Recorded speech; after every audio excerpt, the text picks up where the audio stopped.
Oh, the old Warner Brothers logo. I miss it.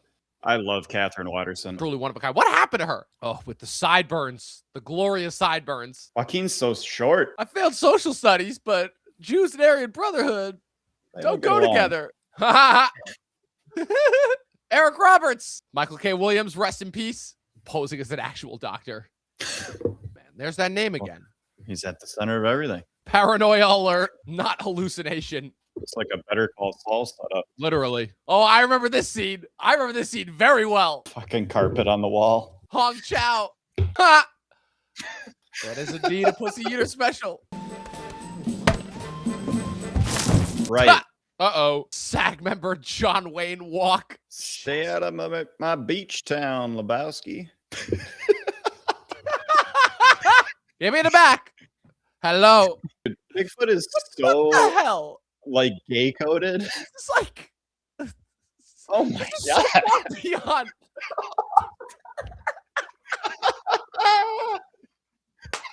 I'm trying to remember if they fuck in this scene. Talk about just casually doing heroin together. I have so many questions. Always a spiritual advisor, yoga instructor, tennis instructor. Tennis instructors. Tennis instructors, man, going all the way back to Squid and the Whale. She knows the names of all the girls on the ties.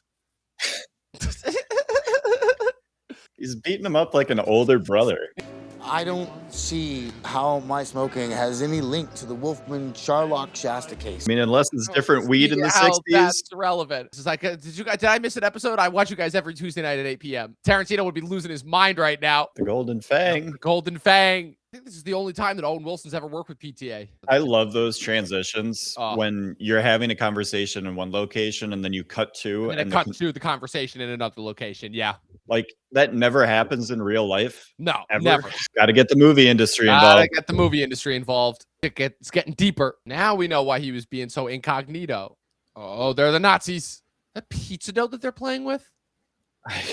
This guy loves chocolate covered bananas. Yes, he does. This is a noir. Have you forgotten what movie you're in? Lighting a joint next to gas canisters. Gas canisters filled with ether. Weed withdrawal. Oh, my favorite scene of the movie is coming up. Was it Chinese? Well, I figured you being Chinese. What? Doctor, I think there's a problem with the couch in your office. Oh shit, they are actually dentists. I told you he was gonna crash the car. I don't know how to drive. He's still holding the steering wheel. Instructing his kid to fucking. I can't with this Bigfoot. movie. God, the Yes. pancakes. The pancakes. Moto Penekeku. Moto Penekeku. Moto Penekeku. Moto Penekeku. Moto Penekeku. Governor Reagan. Not Governor Reagan. The ties. It's all in the ties. It's the FBI all starting to converge. It's worse. It's an unconversion conversion camp where they're trying to save him from his previous hippie conversion. Oh, come on. And would you stop acting like a beaten dog? I ask you for one fucking day a week. Definitely gay. Yes. What, that's been stealing my magazines? Finally getting somewhere. Ah, the priest from Daredevil.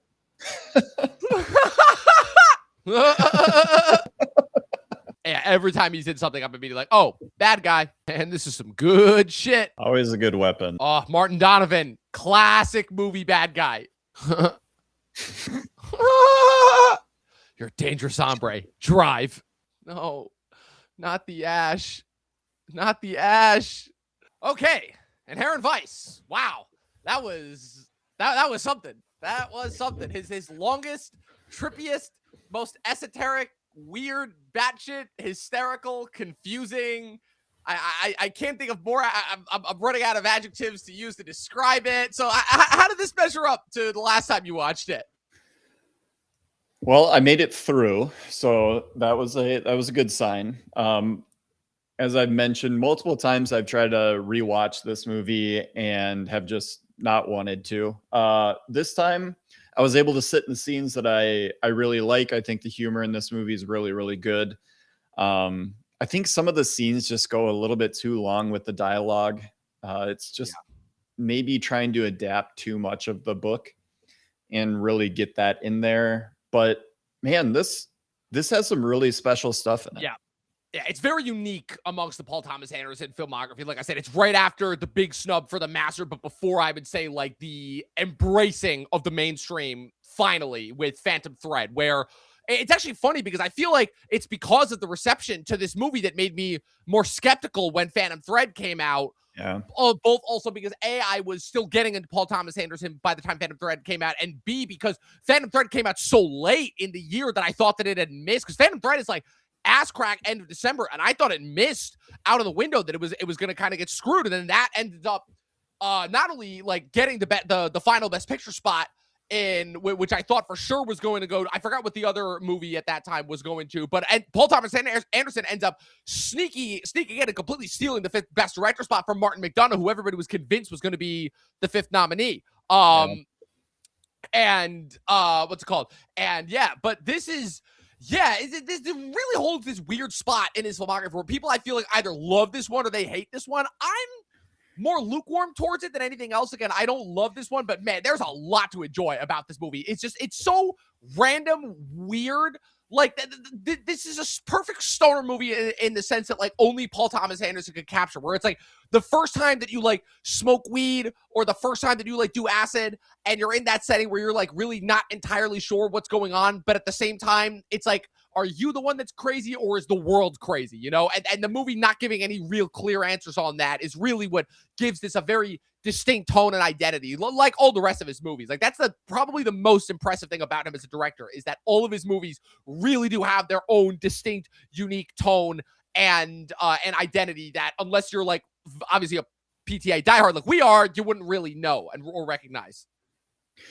Yeah, I think this movie, Boogie Nights, a little bit with Punch Drunk, kind of that we talked about it during the movie, but the PTA shooting his home state, his home location of that kind of LA Valley area. And he just has very specific things that are very regional, very specific to that area. And being able to see them in Inherent Vice, like, that's, I think, where a lot of the magic of this movie comes from, is PTA putting himself into the novel and becoming kind of the main character in a way. But I think, because I know Tarantino obviously is obsessed with Manson. Yes. Like, PTA must also just be obsessed with Manson. Like, this, it has it all over this movie. I know that the novel does too and everything, but, like, there is a fascination with people that grew up around his age in California. So it's their parents talking about that era. And so there is that fascination with it. And I think it's, you know, Joaquin Phoenix looks like Charlie Manson very much so in this movie. And, you know, the scenes seem disconnected. There's beautiful young women around everywhere, but they are always controlled by some, like, by some male figure who's either a pedophilic problematic drug user like the Martin Short character, or a, you know, more pristine figure who's super rich and probably conservative like the Martin Donovan character. And like I said in the Boogie Nights rewatch, PTA and Tarantino circled each other their entire career. To me, again, it's no coincidence that Tarantino does Inglourious Basterds only 2 years after Paul does There Will Be Blood, and he does Once Upon a Time in Hollywood only 5 years after this movie. So, and like I said, it's the only reason why he did Hateful Eight afterwards, because Hateful Eight, he was been, like, kind of toying around with around the same time that he was doing Django. So, like, again, there are no coincidences when it comes to the types of movies that these two do, and their proximity in which they come together. Well, it's super cool that two of the most talented filmmakers of the last 30 years are just willing to spar like that with each other, to talk in between movies. At least till COVID. Yeah. Present interactions notwithstanding. Yeah. But this movie and Once Upon a Time in Hollywood, there's a lot of connections in between these two. Just different ways of shooting it. This movie is very dark in some areas, where Once Upon a Time is almost always bright, and that There's that also, like, like, more of, like, cloudless sky is always just pounding down. Yeah, there's more of a synergistic rhythm. Like Once Upon a Time in Hollywood, even though it's a lot longer than this movie, it feels like it's always moving. It's always got that consistent rhythm, that tempo. That Well, pace. This one is very, that's very Tarantino's like that's Tarantino's innate skill is Right. he can write just monologue after monologue after monologue, but he's such a compelling filmmaker that you're never like bored watching. Versus Paul Thomas Anderson is more willing to like let the scenes just sit Yes. and just have them kind of go on, or like again, he knows what he's doing. That Catherine Waterston scene where she finally comes back. Well, Oh, and how even the long Owen was that Wilson camera one- lingering on her? Yeah, the Owen Wilson and Joaquin Phoenix scene, That one too. That's kind of just sitting there the entire time. That's like a 5 to 8 minute long, just Yeah, the scenes cameras are not long. moving. They're whispering to each other. Like he's just willing to sit, like you said, sit in that a lot more. Again, and it's telling because the fact that this movie is shorter than Magnolia, than There Will Be Blood, than Boogie Nights, but it feels longer than all three of those because of how long the individual scenes are and how long they go on. And again, it's not quite top 5 PTA for me, but I do understand why the people who love this movie love it. Yeah, I think this will probably end up being my bottom movie. But that kind of shows where the floor is for me with PTA. Like this movie is like a 7.5 if I'm rating it out of 10. Like I will put it on again now that I've gotten over my hurdle of not being able to finish it the last couple of times. I feel like now I appreciate it a little bit more, especially after seeing One Battle After Another, because those two movies are also talking to each other a lot, Inherent Vice and One Battle. And I think a lot of the stuff that I appreciated about One Battle is in Inherent Vice, and now I'm seeing they're it both and going inherently like, based okay. on Vineland, so it all like they are in active conversation with each other, both movies. Yep. So I think this movie now with One Battle being able to, do a double feature on them potentially sometime and just really find the connections in between the two. Well, I mean, we are doing One Battle in a couple weeks. Like I said, it's so just to clue the people in on the next couple weeks, we're doing Punch Drunk Love next week, and then the week after, another wrap February, we're doing Magnolia. That's like the perfect halfway point. And then going into March, I still got to figure out exactly how it's going to line up with Best Picture, but I think we're going to do Licorice Pizza next. And then depending on where we are with the Oscars by that point, we'll probably do One Battle next. And then it'll be the final three, the masterpieces, Phantom Thread, The Master, and There Will Be Blood to wrap it. I mean, those three banger. Those are the bangers. So I'm like just lining them up and knocking them down. What I'm curious is I'm gonna try and focus as hard as I can on what I think is better, The Master or.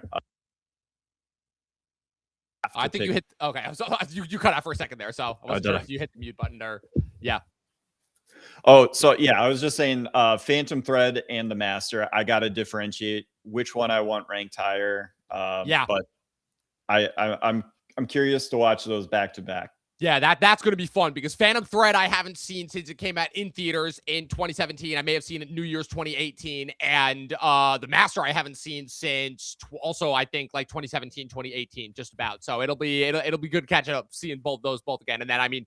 We can't not end it with There Will Be Blood. Like I said, I feel like any Paul. It's the same way with Kubrick, right? You want to start it with either The Shining or actually, who am I getting? You want to start it with The Shining and then you want to end it with 2001. Same thing with Paul. You want to start it with Boogie Nights and you want to end it with There Will Be Blood. It's just the way you do it. Couldn't agree. Couldn't agree more. Yep. So that being said, installment number 3 in the Paul Thomas Anderson rewatch series is finished. Like I said, it wasn't our longest one, but it sure feels like our longest one. So Luke, thank you once again for joining me for this one. Where can the good people follow you on the interwebs?